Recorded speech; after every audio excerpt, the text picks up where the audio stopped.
श्रावण मास में क्या खाएं क्या ना खाएं, तो सुने। श्रावण मास में पत्तेदार सब्जियां, पालक, मेथी, लाल भाजी, बथुआ, गोभी, पत्ता गोभी जैसी सब्जियों का सेवन नहीं करना चाहिए। पत्तेदार सब्जियों का, गोभी आदि इत्यादि इन सब चीज़ों का उपयोग नहीं करना चाहिए। तो आपको लगता होगा कि क्या इसका कोई धार्मिक कारण है? देखिए, धार्मिक तो बाद में, पहले इसका वैज्ञानिक कारण है।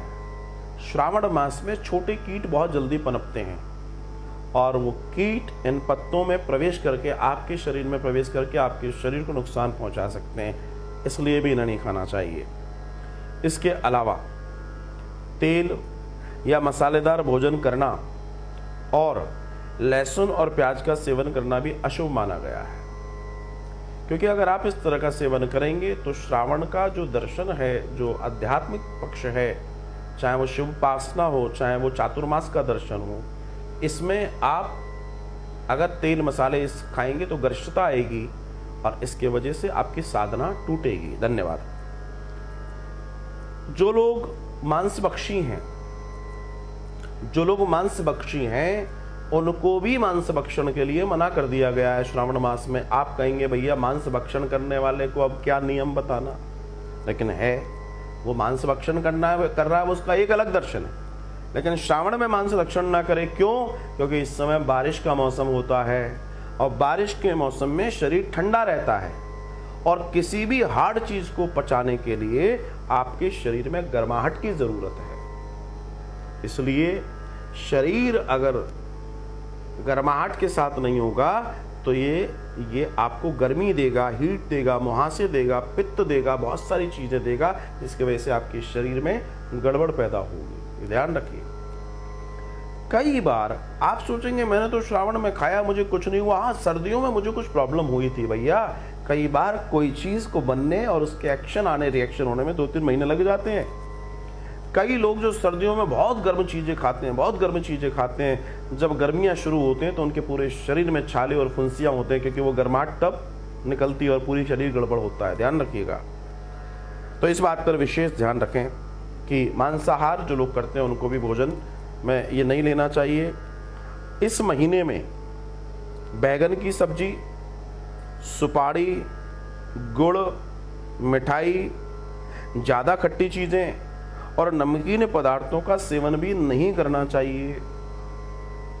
बैगन की सब्जी, सुपारी, गुड़, मीठी चीज़ें, ज़्यादा खट्टी चीज़ें और नमकीन पदार्थ का उपयोग नहीं करना चाहिए। क्यों? क्योंकि इनकी प्रकृति अलग है। ये सारी प्रकृति श्रावण में गड़बड़ कर देंगी आपको, क्योंकि शीत प्रवृत्ति हो जाती है, बारिश, नमी भी होती है। एक तो होती है सर्दियाँ, वो अलग चीज़ हो गई, ये प्रकृति अलग होती है। अगर आपने ऐसी चीज़ें ली तो आपको वो कहीं ना कहीं छोटी मोटी बीमारियां दे देगी। धार्मिक शास्त्रों के अनुसार, धार्मिक शास्त्र क्या कहते हैं?